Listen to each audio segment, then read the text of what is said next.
Hi, good morning and welcome back. I'm Kristin Omdahl and welcome back to my show. We are live here in Southwest Florida at the beach. This is the beautiful Gulf of Mexico behind me and it is so quiet and relaxing here today. There's just some really light beaches. Oh, is today Wednesday? Happy hump day. Happy Wednesday. I forgot. Hi, Patricia, Lisa, Thea, Judy, Joe, good morning. Before we get started this morning, I am feeling so compelled to show you the way that I walked in from the parking lot. I'm at a different spot. I can't believe how many spots there are to explore here at Wiggins Pass State Park, but I want to show you the little wooded area that I had to walk through to get from my car to the beach. There's one tree in there that took my breath away. And if it took my breath away, it's worth sharing with you because I have a feeling that some of you might be just as enamored with this tree as I was. So anyway, can you see all the way down there, the parking lot, garbage cans on either side of the parking access? So you can see some cars over there. So you walk in from the parking lot, There's some picnic tables and some barbecue pits. These signs I want to get to. Look at this tree. I don't even remember what kind of tree this is, but look at all of those different trunks and different branches. Isn't that beautiful? I just love it. And we're surrounded by all sorts of palm trees. Obviously this has been cleared away a little bit to make room for the pass here to get through to the beach. There's a big, beautiful cypress tree over there as well. But I saw this and it took my breath away this morning. I couldn't believe all the different intricate branches on this tree. Is that a cypress tree? Does anybody know? I can't remember. But anyway, it took my breath away and I wanted to share it with you. And let's look at these signs. I don't think we've looked at these signs before either. If you want, you can take a screenshot of it so you can go back and read it later. But this sign talks about guarding our gopher tortoises, including their ancient beginnings and some different things about the species and what to do if you find one. So lots of great information there. Looks like there's a snake and a frog warning as well. Definitely worth reading that. And then this is information about all the birds that share our shores and all the birds that you might even find while you're here at the park. So if you want to screenshot that sign, you can save it for later as well and read it in more detail. And then information on saving our sea turtles. Cool, right? I thought you might enjoy reading all that. And so I know we started a little abruptly this morning, but I just felt so inspired to share all of that with you. And then here we go. We'll walk past this gigantic cypress. It could be a mangrove tree. I don't know. Sometimes I'm more knowledgeable than other times. And right now I was so caught up by the beauty of the texture and just all the texture of those branches that, I don't know, my knowledge on trees went right out the window. It happens. It happens. You ever get that way where you get so emotionally caught up on something that your logic goes out the window? I think I'm a very logical person most of the time, but I do get quite emotional about animals and nature. And I was just blown away by that. So anyway, that's the first thing I wanted to share with you. There's other things I want to share with you too, including a surprise. If you notice in the title today, I called today's episode a giveaway day. And what's special about this giveaway is that you don't have to be randomly chosen to win. Everyone's going to be a winner today. And the only way that this promotion works is if you watch the show. What is this, episode 912? If you're watching episode 912, you're automatically a winner. I will be giving away a coupon code for something free for everybody today, and I'll be sharing it a little later in the show. But before I do that, I want to get to what do I want to get to?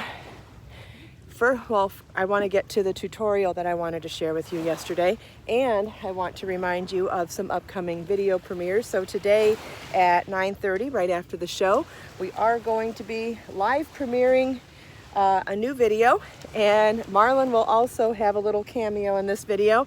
I made a recipe for his favorite protein cookies, which are super easy to make, and so I wrote it out as a recipe that's a base recipe of 4 ingredients.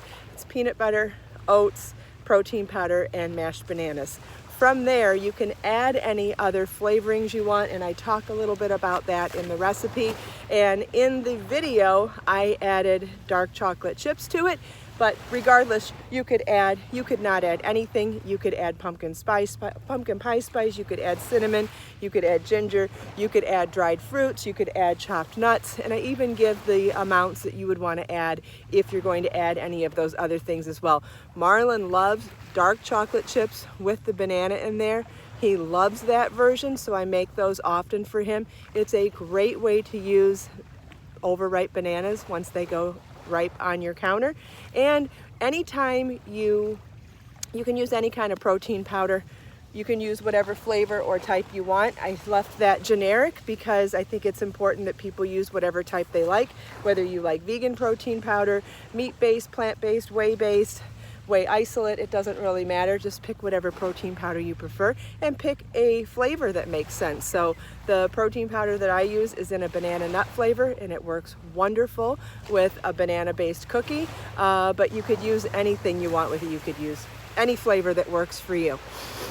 Okay, so what was I going to say? So the video is going to live premiere at 9:30 today. It is super easy and a great way to use pantry items and leftovers that you would normally throw in the garbage. Like, it doesn't get better than that. It really doesn't get better than that. And like I said, they are Marlon approved, which is a good sign for any of you who might be wanting to make things for other members of your family or for gifts for other people. Anytime I can tell you that they're Marlon approved, he is pickier than me. I'm the opposite of picky, so anytime I can say something's Marlon approved, I feel like that's actually really great. I don't have the name of my protein powder off the top of my head. All I suggest is to use one that you like.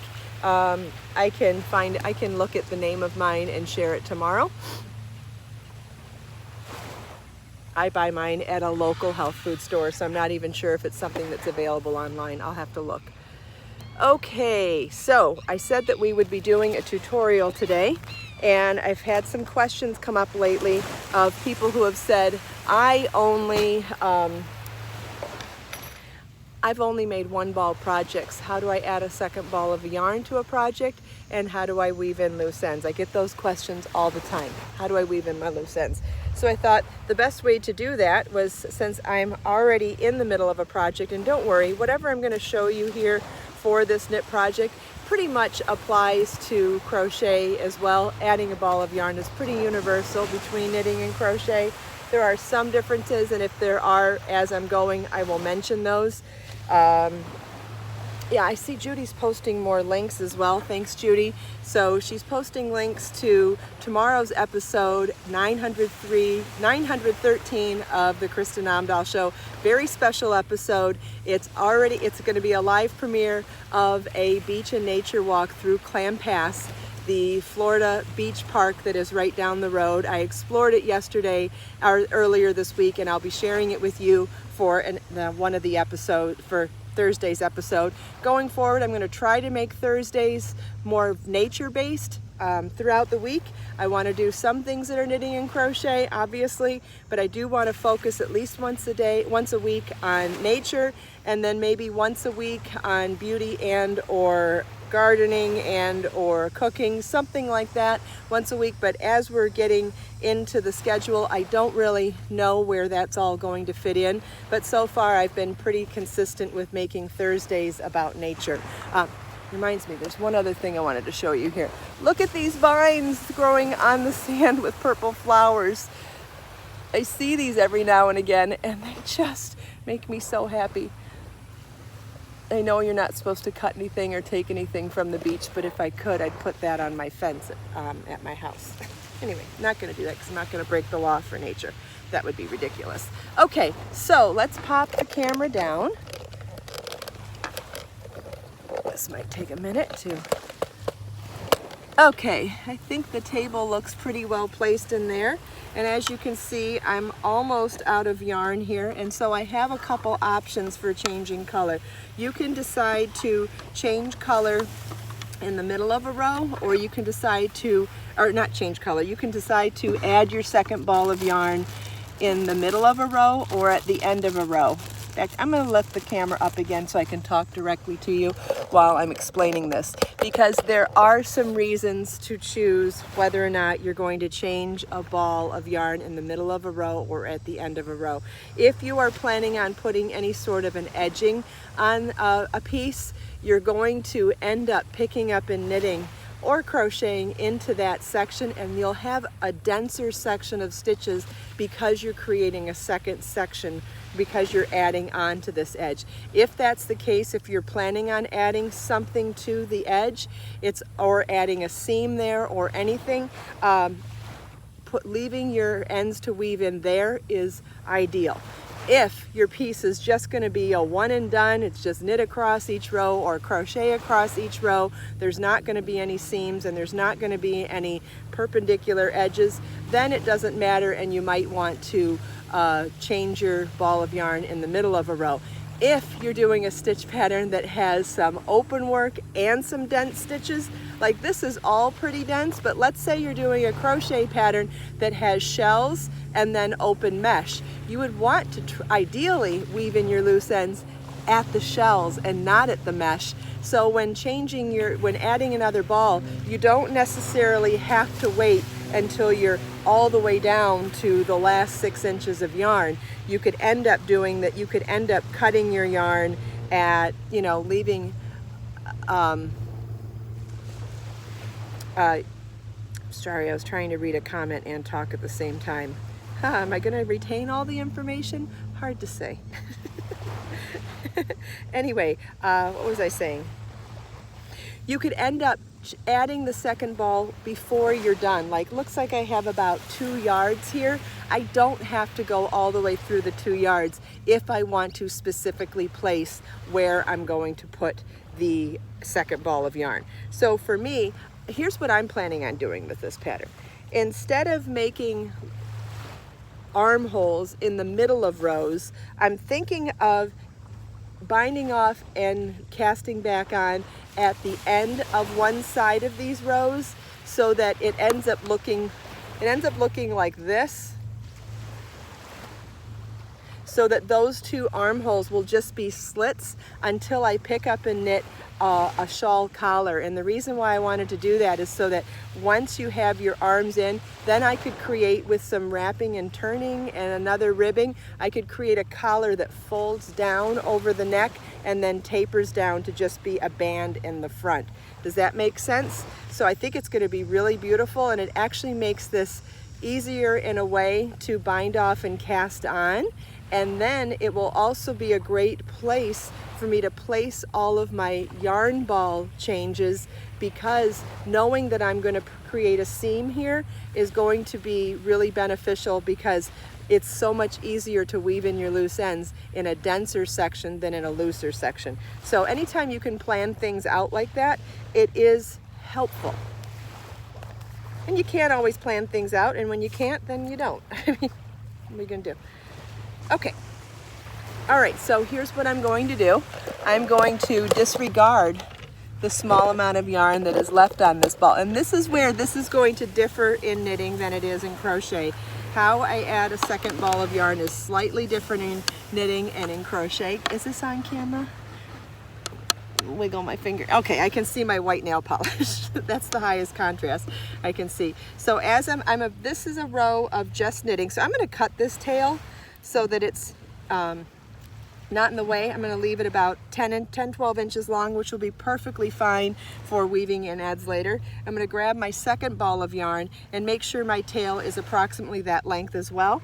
And what I'm going to do is make a loop on my finger here and insert my needle to knit, grab that loop, place it around the needle to knit that first stitch. This row is my knit and purl row actually. So I'm holding the tail and the working yarn to move it to the front of the work to purl, and then I'll move my tail and working yarn to the back of the work to knit, But notice how I'm working with both the tail and the working yarn for a couple of stitches.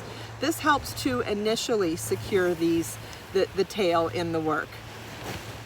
And then after, what have I got here, 5 or 6 stitches, I will drop the tail then and continue on with just knitting my working yarn.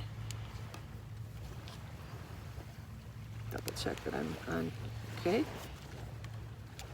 I want to get across this entire row before I show you how I weave in those ends then. So I'm going to lift the camera back up while I talk and answer questions. It is a beautiful color. This color is called Fuchsia, and it's Be So Easy yarn, and I did notice that Judy posted a link to Be So Easy yarn. It is my number 5 bulky weight yarn, a number 5 bulky weight yarn that has amazing drape. It's so soft, easy to work with. It's wonderful for knitting and crochet. You've seen me do so many different projects in this yarn, so many different knit and crochet projects. The drape is out of this world. The speed in which you can make things is so great because it's a thicker yarn. I'm using 9mm knitting needles here. Like, that's fast. And the fact that you're not losing drape by going into something thick. You don't have to use knots. Now, there are people that will adamantly say, oh my God, I never put knots in my work, and there's people that say, oh my God, I always put knots in my work.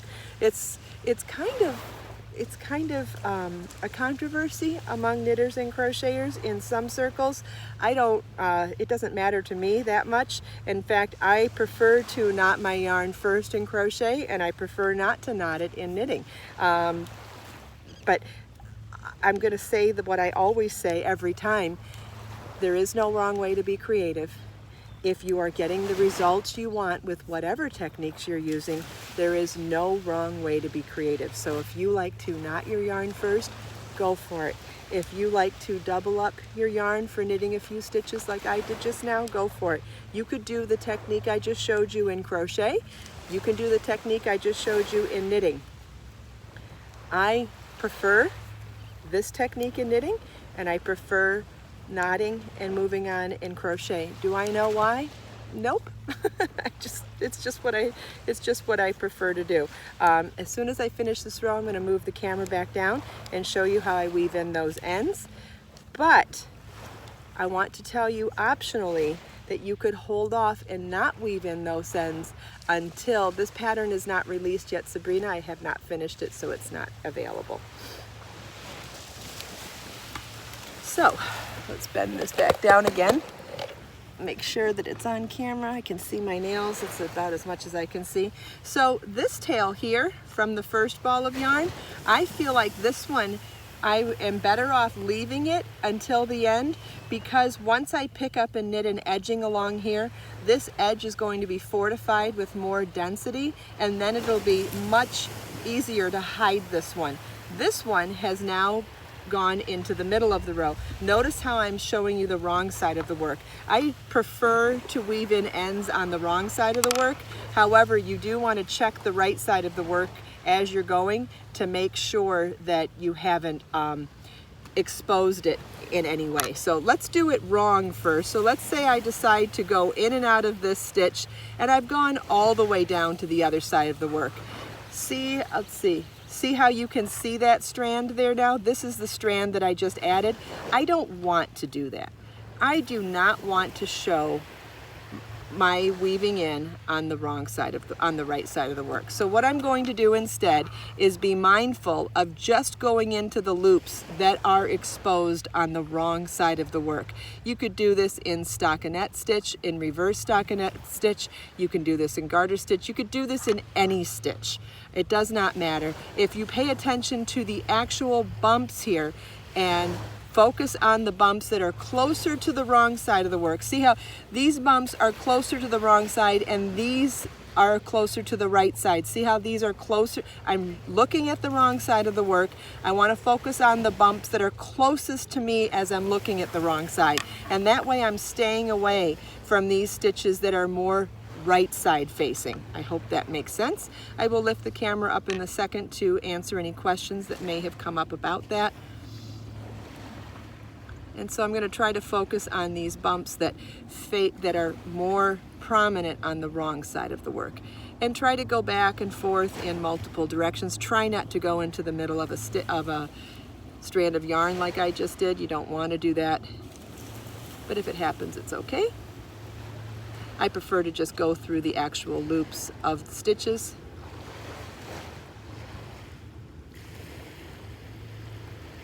Okay, and now I'm going to check my work on the right side, and as you can see, nothing is showing. You only see the stitch pattern of the stitches. You don't see any extra loops coming through because I kept all of that weaving in facing the wrong side. Let's see if I get the camera back up. Okay. Does anybody have any questions about that? Is that helpful? Now, what I just showed you would apply to both knitting and crochet. You can choose to work, you don't have to work. You can choose to work within every single nuance and bump of a stitch, which, as I was describing it in knitting, is actually easier to do in crochet because there is more knottage, right? There is way more text. Let's see, let's find an example. So especially, like, you see these stockinette stripes here, right? They're very prominent and very geometric and very singular, which means it's easier to make a mistake in weaving and ends with that. Whereas with a project like this is the Elsa crochet hoodie. Look at how much within a double crochet stitch, look at all the different textures that you could choose to weave in and out of. In that one double crochet alone, you've got like 3 or 4 places that you could go back and forth in one stitch. In a stockinette stitch, you really only have that V. So you have more ways to go in and out of a stitch in knitting, in crochet, than you do in knitting, which makes it something that you need to be a little more mindful of when you're weaving in ends on knitting, and go back and forth between your right side and wrong side to check and make sure that you've done it in a way that's pleasing to you. And again, if you have seams or if you have edges that are going to be picked up for edging, those are a great place to leave your loose ends. Don't even bother weaving them in until you have those seams and until you have those picked up edges, because then you'll have the density for which to really easily weave them in.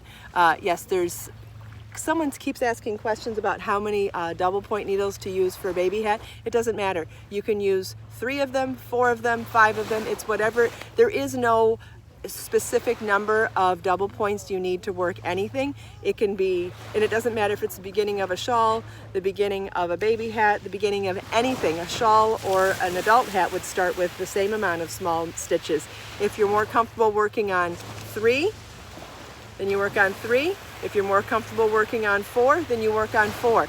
The set comes with 5, which means you need 1 for doing the actual knitting, but then you have the option of using 3 or 4 for making your circular construction. No wrong way to do it. It's just preference.